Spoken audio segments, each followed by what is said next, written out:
Os Cavaleiros da Ordem do Templo, enquanto cruzados, receberam como missão prioritária a libertação de Jerusalém, visando devolver à cristandade o seu mais famoso local sagrado.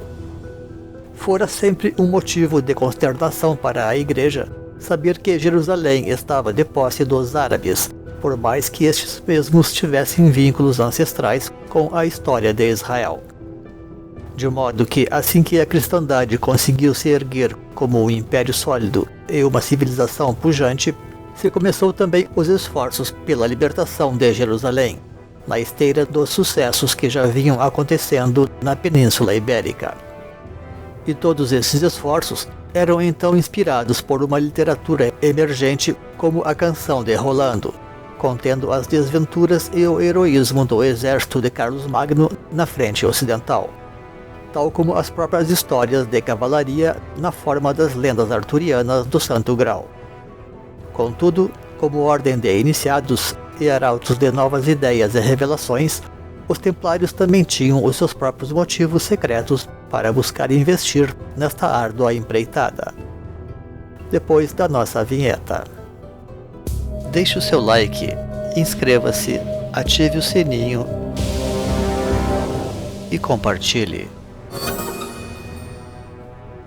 Um destes pungentes motivos estava ligado então ao próprio avanço das profecias cristãs, segundo vinha sendo veiculado na Europa pelo abade Joaquim de Fiore sob a chegada da nova Idade do Espírito Santo, que estaria sendo aberta ali mesmo naquele século XIII, alimentando assim as ideias milenaristas que graçavam então em todo o cristianismo naquela altura.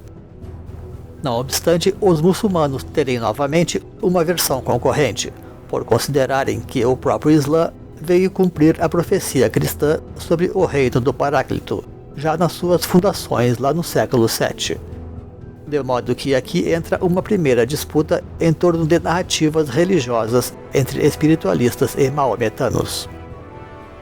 Pelo lado cristão, havia outras duas frentes de reforço ideológico, onde por um lado o judaísmo sugeria que a reconquista de Jerusalém estaria relacionada à chegada do Messias, donde o amplo apoio judeu às pretensões das cruzadas. Judeus e cristãos tinham maiores afinidades culturais, apesar dos surtos de antissemitismo que muitas vezes varreram a Igreja. E por outro lado, havia o sincrônico aparecimento do venerado Santo de Assis, tido por muitos como um segundo Cristo, surgido ademais cerca de 1 milênio após Jesus. De modo que, para que todo o cenário da Parúzia estivesse completo, bastaria praticamente agora apenas libertar Jerusalém. Parte deste efervescente caldo de cultura renovador era sigiloso na medida do possível, porque a Igreja não via com bons olhos certas novidades doutrinais, até porque poderia colocar em xeque muitos privilégios então acumulados. Mas então surge o outro motivo secreto dos Templários, o qual amadureceu aos poucos à medida em que se relacionavam com o Islã e recebiam informações consideradas estratégicas para os próprios muçulmanos. Eis que a guerra de narrativas, e não necessariamente falaciosas, representa um elemento sempre de grande importância em conflitos de porte, a respeito do qual nunca se sabe afinal dos seus resultados e desdobramentos. Então, além das armas, as partes também apresentavam os seus argumentos mais nobres, por assim dizer, especialmente para justificar o controle daquele local sagrado, tido então como o próprio centro do mundo. O próprio São Francisco já havia então entrado em campo de forma desafiadora, a crer naturalmente em algumas versões da história, ao enfrentar o sultão do Egito durante a Quinta Cruzada, ele que era sobrinho de Saladino, o grande líder árabe das cruzadas, buscando então reproduzir de certa forma o desafio que o profeta Elias havia imposto aos falsos profetas de Baal na queima das oferendas, mas no caso instigando que os sacerdotes de Alá entrassem com ele mesmo no fogo para ver a quem Deus pouparia, num episódio que também recorda o milagre da fornalha de Nabucodonosor. É óbvio que nisto o Santo de Assis estaria insinuando serem os muçulmanos todos idólatras como os babilônicos. Na realidade, as coisas podem ter se passado de forma bem mais tranquila. O ousado Francisco apenas tentou pregar a sua doutrina cristã e não teve grande resultado, mas mereceu de todo modo o respeito do hospitaleiro sultão. De qualquer modo, o episódio teria repercutido na época e a versão mais conveniente prevaleceu no Ocidente dentro da guerra de narrativas que se procurava armar, resultando daí em certa humilhação para os muçulmanos. Naturalmente, tudo isto era, acima de tudo, uma grande cartada de marketing com o objetivo de elevar a imagem do próprio franciscanismo nascente na Europa. Porém, a partir disso, os islâmicos se viram constrangidos a dar um troco à altura, tratando de revelar então alguns dos seus mais bem guardados segredos. Até então, o Islã vinha mostrando o brilho da sua civilização ao mundo, suas belas artes, arquitetura, medicina, como através do grande Avicena, astronomia, filosofia, literatura, além das artes ocultas da astrologia e da alquimia, naturalmente. Tudo isso já era o suficiente para quase empalidecer a civilização cristã, uma influência positiva que já vinha sendo transmitida, na verdade, para a Europa há alguns séculos já. Mas, naquela altura, o Islã começou a veicular então os seus segredos mais íntimos, vindo a revelar a sua organização mais secreta e espiritual, que era a dos sufis. Eis que a proeminência dos grandes sábios e santos sufis do período era notória, sobressaindo-se nomes como Rumi, Attar e Assawi, e o maior de todos, denominado Mestre dos Mestres, o grande Ibn Arabi de Andaluzia. E essas sagradas linhagens foram então apresentadas como formadas não raro por kutubs, eixos ou polos espirituais, que eram seres humanos perfeitos, al-insan al-kamil, ou o homem universal, com uma conexão direta com Deus e capaz de transmitir os conhecimentos mais profundos, completos e acabados, sendo como tais líderes espirituais infalíveis, ainda que muitas vezes pouco conhecidos do mundo. E tal revelação seria então corroborada pelo teor da criação literária admirável destes sábios ímpares. Ora, para todos aqueles que imaginavam que o Islã não passava de uma simples religião da espada, ou que suas conquistas culturais mal passassem de adaptações sem grande originalidade de costumes adquiridos por outras civilizações, aquela revelação caía como uma verdadeira bomba. Saber que o Islã também poderia contar alhures com um corpo místico sólido e tradicional, e ainda manifestar fontes originais de sabedoria superior conectadas diretamente a Deus. Não obstante, para trazer ainda um convencimento completo e definitivo sobre os direitos divinos do Islã em ocupar Jerusalém naquele período do mundo, foi revelado também a conexão entre o Kutub humano e o Kutub cósmico, que diz respeito então à questão da geografia sagrada, ancorando assim as próprias energias cósmicas no planeta.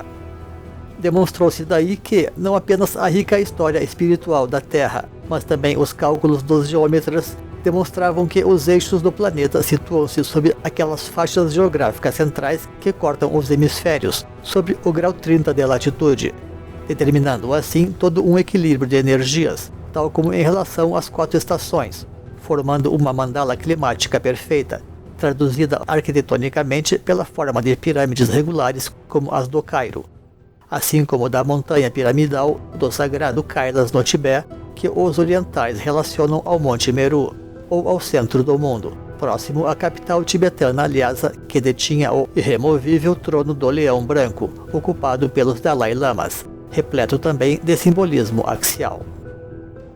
Jerusalém foi então uma das cidades antigas construídas em cima desta geografia sagrada milênios atrás, de modo que os cruzados objetivavam na prática chegar à velha capital de Melquisedeque para estar no centro do mundo, e não apenas pelo seu aspecto histórico e cultural, portanto, mas sim planetário mesmo. Muitos mapas da época retratam esta visão de Jerusalém como Axis Mundi, centralizando os cultos das 3 grandes religiões do livro, como eram chamadas então. Não seria possível controlar o mundo, isto é, a história humana, sem controlar também os seus centros geográficos sagrados. De acordo com a lei superior, era mesmo impossível dissociar a realidade geográfica da espiritual em grande escala. O centro geográfico do planeta era especialmente propício para o espírito universal que cedo se pretendeu da civilização, e sobre o qual ela sempre se erigiu, com raras exceções, geralmente ligadas espiritualmente a esta mesma região axial. Ali situava-se, afinal, o próprio berço da civilização na Suméria, com seus zigurates que a Bíblia chamou de Torre de Babel, mas onde também situou o próprio paraíso terreal. Afinal, uma região do planeta onde estação do ano nenhuma se estendia para além do humanamente suportável, oferecendo ainda a beleza da sua própria diversidade, naturalmente tendia a ser vista pelos homens como uma imagem do paraíso. No Egito, surgiu nesta faixa a primeira dinastia solar, que ali construiria as suas grandes pirâmides, juntamente com o Templo do Sol de Heliópolis. Nesta zona, os persas ergueram a sua grande capital, Persépolis, e quando o Islã conquistou a Índia, ergueu nesta faixa o grande minarete Qutub Minar, que significa o mesmo polo ou eixo do mundo, na forma de um grande monumento axial simbólico. Após refletir sobre tudo isto, os templários chegaram então à inquietante conclusão de que os muçulmanos poderiam estar da posse do próprio Santo Graal na forma destes grandes sábios, pois com tudo isto em cena, e independentemente dos próprios desafios insuperáveis que representava enfrentar e vencer as superiores forças do Islã, havia então já poucas dúvidas para os cavaleiros cristãos de que o Islã de alguma forma estaria a serviço de Deus e que a própria mesquita do Domo da Rocha seria digna de estar assentada sobre o Monte Moriá como um novo templo de Jerusalém. Daí castelos templários se inspirarem na mesma forma octavada desta mesquita, uma forma de resto muito comum na arte islâmica. Não obstante, o mesmo remeter igualmente ao desenho da própria cruz da cavalaria, representando uma versão plana das pirâmides como mandala, que, como tal, também denota um centro solar de irradiação. Os próprios templários sentiam-se no fundo então como uma ordem axial e sinárquica, que desejava implantar uma nova ordem no mundo, e para isto precisavam controlar também alguma geografia sagrada da Terra. E a partir de então, brotou na alma templária o seu novo objetivo secreto, que era organizar o próprio polo espiritual do mundo, fosse em Jerusalém mesmo ou Alhures. Não obstante, os poderosos cavaleiros do templo estavam ao mesmo tempo atônitos, porque viam que o Islã controlava toda a geografia sagrada conhecida e realmente importante, da África e da Ibéria até o longínquo Oriente, prejudicando as aspirações da cristandade a controlar o coração das coisas. De modo que para o Islã, Jerusalém nem seria um centro assim tão absoluto, considerando o seu domínio sobre toda essa zona ativa ou potencialmente sagrada. O próprio Cairo representava um centro tão importante que eram realizados mapas cairocêntricos, concorrendo assim com Jerusalém. Ter acesso a Jerusalém seria ao menos um consolo para a Igreja. A Europa mesmo não era um continente muito beneficiado pela geografia axial, daí a sua fixação por Jerusalém. Não obstante, ao informar-se melhor sobre as leis da astrologia axial e da geografia sagrada, os templários perceberam que, ao investir contra o Oriente, eles também estariam indo, de certa forma, contra a própria direção da ordem cósmica, uma vez que o Sol, embora nascendo a Oriente, sempre caminha para o Ocidente. O conhecimento do polo cósmico deu aos bravos templários apenas os argumentos que eles precisavam para não desanimar de todo, pois se não tinham em mãos conquistar os polos geográficos conhecidos, ainda poderiam em algum momento encontrar novas regiões axiais mundo afora para fincar as bases de uma nova grande tradição, bastando para isso dar início às buscas e perseverar nas suas próprias profecias. Chegaram assim ao entendimento de que a Era de Peixes, que estava particularmente relacionada à Europa, sem deixar de afetar também o noroeste da África, representava apenas um ciclo de transição até uma nova era positiva, quem sabe a florescer em outros territórios ainda desconhecidos, até mesmo meridionais, em função da passagem do eixo polar para o hemisfério sul. Ademais, a cruz fixa de Aquário está simbolizada pela cruz simétrica semelhante à dos cruzados, de modo que conviria mesmo rumar para o ocidente em busca de territórios para fincar esta nova cruz. Da mesma forma como os argonautas gregos partiram em busca do Velocino de Ouro na aurora da Era de Ares, estes novos argonautas cruzados deporiam agora as suas espadas para sair atrás da visão do Santo Cálice existente no outro lado dos oceanos nas novas terras do Aguador, donde a importância de fomentar as profecias nesses tempos do mundo. E neste sentido, mesmo os dias de glória do Islã deveriam em algum momento também começar a declinar. Não tardaram a compreender em definitivo então que as cruzadas eram mesmo uma tarefa inglória e impossível, ao mesmo tempo em que foram capazes de reconhecer o valor da civilização árabe para a própria cristandade. Os cavaleiros templários compreenderam que o Oriente estava fechado para o expansionismo cristão, como de fato foi fechado seu acesso após as cruzadas, deixando a Europa isolada do mundo, o que lhes daria um motivo a mais para buscar novas rotas mundo afora. A partir disso, a Ordem do Templo adotou como forma de atuação a própria conquista espiritual, buscando disseminar sobretudo valores religiosos e atuar na catequese dos gentios, sem deixar de usufruir das benesses das civilizações exóticas e em especial da própria muçulmana. Tudo isso demonstrava, afinal, não ser possível e nem conveniente enfrentar o Islã, senhor como era das rotas de boa parte do mundo conhecido.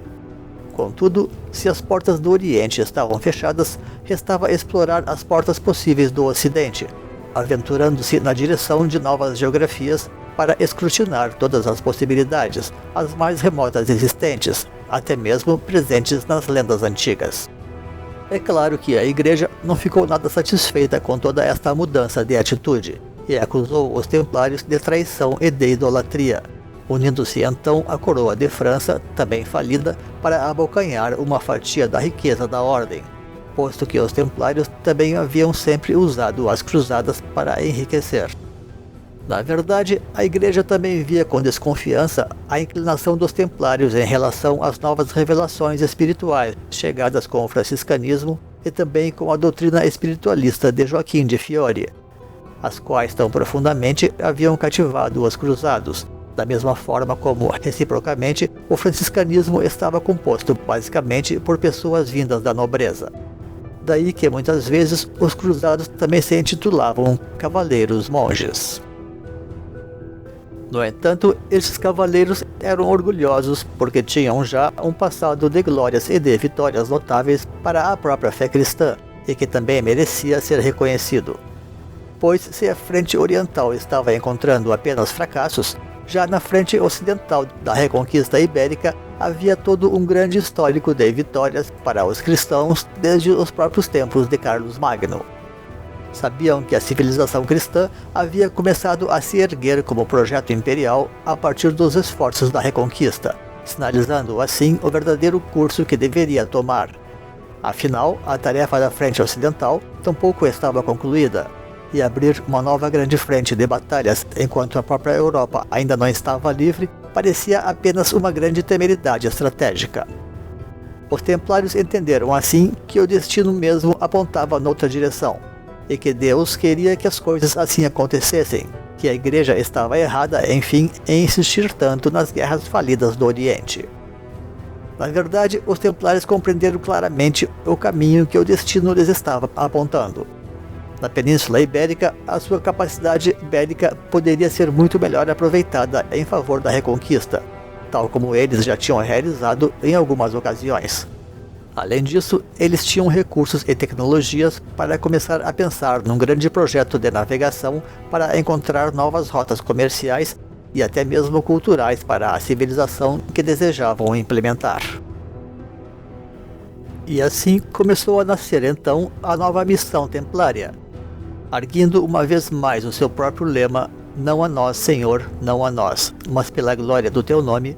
A Ordem do Templo decidiu se voltar daí para aquela região onde sabia que seria acolhida porque havia ajudado a libertar e a organizar, a começar por Portugal, que se tornara o primeiro país a surgir na Europa sob os esforços da Reconquista, auxiliado pelos cruzados saxões nas suas passagens rumo a Jerusalém.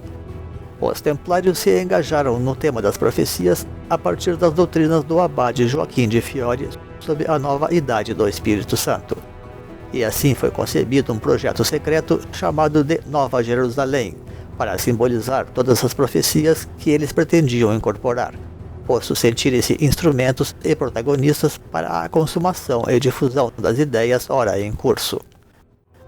Afinal, a ideia de uma Jerusalém celestial, anunciada nas profecias, também dava espaço para uma cidade espiritual, mais ou menos nos moldes que Santo Agostinho havia descrito a sua cidade de Deus, mas que sempre poderia se plasmar também na Terra como uma síntese ideal.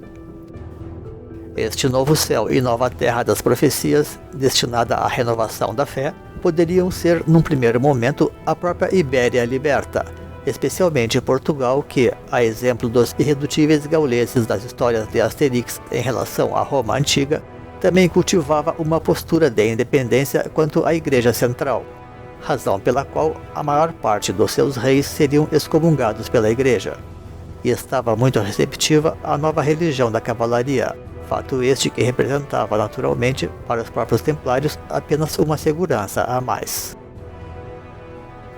Uma vez restabelecida em Portugal, a Ordem do Templo sofre uma reforma para dar lugar à Ordem de Cristo.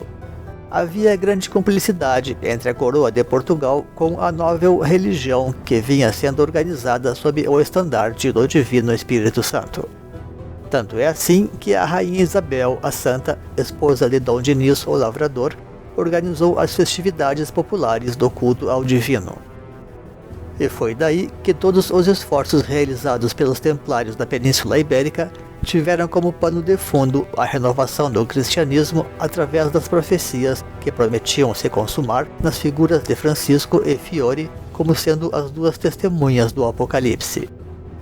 Por 2 séculos ainda, os navegantes europeus permaneceram pesquisando e criando tecnologias para grandes jornadas, e nisto a experiência árabe remanescente na própria península também foi muito importante. Os templários também ajudaram os esforços de reconquista na Espanha, de tal forma que o próprio genovês que tomou a iniciativa de exploração dos novos territórios levava o nome simbólico de Cristóvão Colombo, aquele que carrega a pomba do Cristo. A tarefa de começar as empreitadas coube, pois, a este navegante famoso inspirado pelas viagens de Marco Polo e que trazia no nome alusões à doutrina fiorana da Idade do Divino, ele que era italiano como São Francisco e Joaquim de Fiore, por assim dizer. Naturalmente, com isto, os portugueses também aceleraram os seus próprios esforços de navegação. Em termos práticos, a missão dos novos cavaleiros dos mares seria abrir rotas desconhecidas mundo afora e encontrar novos caminhos para o Oriente. Esta seria, contudo, apenas a tarefa aparente dos novos argonautas, porque no seu caminho logo começariam a encontrar continentes lendários ou desconhecidos, como a velha Atlântida divulgada por Platão, e que de fato encontrariam, depois rebatizada como Américas. Uma possibilidade por eles também estimada, mas mantida como uma meta secreta por detrás dos argumentos econômicos e religiosos que poderiam lhes fazer ganhar o apoio das coroas ibéricas e da Igreja. Com isto, os herdeiros dos templários tinham esperanças de encontrar novos territórios axiais no planeta. Por obra da natureza, as próprias grandes rotas de navegação oceânicas seguiam também sobre a linha do Axis Mundi, uma vez que sua posição central determina o grande encontro de correntes vindas dos polos e do Equador ao longo das faixas subtropicais do globo, provocando tornados na atmosfera e gerando as correntes marítimas latitudinais. No Sol, o mesmo fenômeno provoca o surgimento das manchas solares ao longo desta faixa. A eclosão da civilização é apenas a síntese dos elementos assim dinamizados nesta região central, e que podemos por isso associar também à zona de Shambhala. Foi nessa rota então que Colombo terminou aportando nas Antilhas para descobrir as Américas, ainda que o verdadeiro descobridor das terras continentais tenha sido Américo Vespúcio, merecendo assim batizar o continente. Mais tarde, Pedro Álvares Cabral tomou uma rota rumo ao sul, transitando entre os arquipélagos de Cabo Verde e das Antilhas, até se lançar no oceano adentro no rumo do Brasil, costeando o continente até encontrar um local aprazível para aportar, que chamou de Porto Seguro. E com este movimento, dotado de grande poder simbólico, ele praticamente reproduziu a projeção do eixo cósmico na Terra, ou da eclíptica, que após a Era de Áries começou a migrar para o hemisfério sul do globo. E com isto, os novos templários já estavam verdadeiramente navegando sobre os próprios rios do tempo, como faziam os antigos argonautas em busca dos mistérios de uma nova era, posto que o velocino de ouro representava a investidura sagrada ou a autoridade espiritual dos tempos. Imaginemos então a surpresa de Cabral conhecendo um território daquela dimensão, ainda que a região não fosse de todo desconhecida, porque o espanhol Vicente Pinzón, que já havia sido um dos comandantes de Colombo, alcançou a região do Pernambuco 3 meses antes. A missão de Pinzón era explorar o Brasil, a Venezuela e o Caribe. Essas notícias alarmaram então Portugal, porque a costa brasileira era de direito português pelo Tratado de Tordesilhas. E então ficou determinado que Cabral aportasse no Brasil a caminho das Índias, para fazer o reconhecimento oficial do território em nome de Portugal. Depois disso, ele rumou para a África, já usando as correntes axiais do sul, até alcançar as Índias, que eram o seu objetivo final, dentro das explorações asiáticas financiadas pela própria Ordem de Cristo por ordem da coroa. Fica evidente assim que nada teve de casual a passagem de Cabral pelo Brasil, já que se conheciam todas as rotas necessárias para chegar às Índias. Este episódio quase criou, porém, uma mácula com a Igreja, porque ao batizar Cabral o Brasil então como terra de Vera Cruz, a Ordem de Cristo sinalizou a sua intenção de colonizar a região com a cultura do divino, contra a qual a Igreja tinha as suas sérias resistências. Esta alusão à própria cruz neotemplária teria sido uma ideia própria mesmo, porque a ordem tinha certa autonomia, considerando que custodiava praticamente todas as suas navegações. No entanto, o rei Dom Manuel preferiu notificar o Vaticano sobre as suas descobertas já sob o nome de Terra de Santa Cruz. Ainda assim, um ou outro cartógrafo ainda insistia nos nomes antigos, de modo que a celeuma apenas terminaria quase 2 séculos depois, ao secularizarem o nome do país como Brasil. Grande também seria a surpresa dos conquistadores espanhóis, ao encontrar civilizações em plenas zonas tropicais nas Américas, e descobrir, em contraparte, as faixas axiais praticamente entregues a povos nômades e tribais. Uma profunda inversão de valores se apresentava assim nessas novas longitudes. Mais difícil ainda seria acreditar, se porventura tivessem como saber, que tais civilizações pudessem ser tão antigas como as do próprio Egito. Compreenderam, não obstante, que ali havia fortes reminiscências de Atlantes, sob diversas modalidades culturais. E com isso se confirmavam as predições de Platão sobre uma civilização exótica situada em plenos trópicos, tal como seria reconhecido por sábios eminentes como o autor de A Utopia, Sir Thomas More, tal como por Francis Bacon, autor de A Nova Atlântida. Portugal mesmo tinha, porém, outras prioridades, porque desbravar um território inóspito e selvagem como o Brasil era muito dispendioso. Somente mais tarde, sob pressões da própria Igreja, pela catequese e de outros países pelo comércio, é que começaria realmente o processo de colonização pela organização das capitanias hereditárias a partir de 1532. Contudo, a nova dinastia portuguesa queria se livrar de uma vez do passado e não se incomodar com a Igreja para além do necessário. Seu grande objetivo agora seria mesmo a exploração dos territórios e nem tanto a catequese em si mesma, e menos ainda a difusão do espiritualismo fiorano. E deste modo, a Ordem de Cristo, herdeira do ideal romântico da cavalaria, perpetuada nas suas próprias regras de conduta, foi sendo paulatinamente restringida e a sua clausura foi pedida por Dom João III em 1529. Contudo, os tempos estavam mudando vertiginosamente com as descobertas ultramarítimas, colocando toda a Europa em ebulição. A cobiça por riqueza estava na mente de todos, e o poder estava mudando agora para as coroas, dando origem assim ao Renascimento, que foi uma visão de mundo à luz dos ideais da própria aristocracia. A Contra-Reforma da Igreja tinha a dupla tarefa de resgatar a fé e de adaptar-se aos novos tempos, alcançando assim novos ares de modernidade. E é então que a recém-formada Companhia de Jesus, então atuando basicamente na Terra Santa, seria cooptada para as novas causas centrais da Igreja. E após solicitados que os esforços de colonização fossem realizados pelos ilustrados jesuítas, logo seguiram-nos os próprios franciscanos, ambos todavia ainda simpatizantes dos ideais da nobreza ou da cavalaria. Em Espanha, a determinação também foi nessa mesma linha. Os povos nativos mais adequados a essa tarefa era justamente a nação mais poderosa e espalhada do subcontinente, que eram os povos guaranis, que reverenciavam a oratória e tinham já cultos proféticos, e que ademais ocupavam também a zona axial do subcontinente. Não que os guaranis tivessem maiores conhecimentos sobre o significado histórico e universal daquela zona. Provavelmente nem os próprios ilustrados jesuítas o teriam.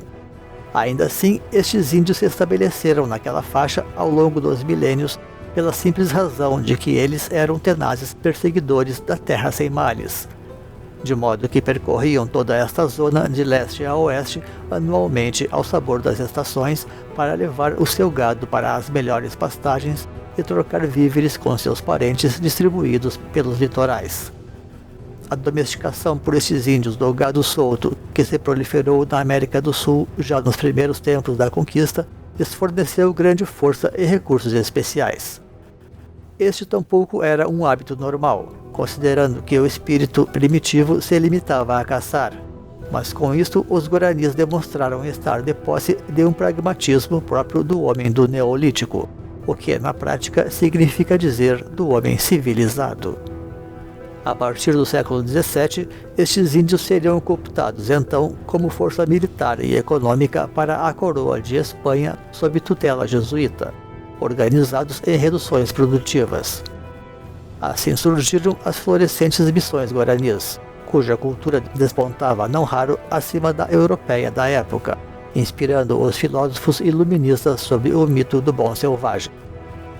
Era uma grande coincidência que uma das maiores realizações da Igreja no Novo Mundo tenha se organizado justamente através da nova linha axial descoberta ao sul. Nada mal para quem vinha de uma velha terra gaste anunciada pelas lendas do Graal, para encontrar então uma nova terra sem males e virginal para criar uma nova idade da fé. Ao longo deste Axis Mundi meridional, existiam já marcos simbólicos e culturais importantes, como o Monte Aconcagua, como cume das Américas, e a Ilha da Páscoa adentrando no Oceano Pacífico, tal como o cultuado Monte Uluru na distante Austrália. Estas duas últimas sociedades isoladas representavam também reminiscências puras de antigas raças como são a Atlante e a Lemuriana. Na atualidade, alguns dos pontos magnéticos que se destacam nesta zona são a cidade mística de Capilla del Monte, na Argentina, e o chamado Centro de Aurora, no Uruguai. Durante o interregno das coroas ibéricas unidas, os bandeirantes forçaram as fronteiras para caçar estes índios como escravos para trabalhar no Brasil. E após as guerras guaraníticas, os jesuítas foram expulsos do subcontinente por terem ficado ao lado dos índios durante os seus conflitos com as coroas ibéricas, quando a região, que passou a ser brasileira, recebeu o nome de Continente de São Pedro, em homenagem ao patrono da Igreja. Após a independência dos Estados Unidos, começou a ascensão da América, que hoje desponta já na forma de um americocentrismo mundial como uma espécie de nova Roma. Contudo, se ao norte tem tocado tal pioneirismo material sob o incremento do Pacto Setentrional, ao sul as coisas rumam para uma nova forma de civilização mais sinárquica e universal, tendo nas missões uma referência simbólica de sincretismo. E o culto do Divino Espírito Santo terminaria de qualquer forma chegando ao Brasil pela via da colonização açoriana a partir de 1740, em cujas ilhas ele seria preservado por séculos sob o isolamento insular. Tão popular se tornaria este culto no país que, quando foi estabelecida a independência, o país precisou virar um império nominal para que a coroa real não ficasse abaixo da intenção do folclore imperial popular. Ao fim e ao cabo, as coisas não saíram exatamente e nem sempre como os templários imaginaram, embora tal situação seja de esperar num projeto de tal risco e envergadura. Ainda assim, eles foram capazes de fazer e de ver novas coisas começarem a acontecer.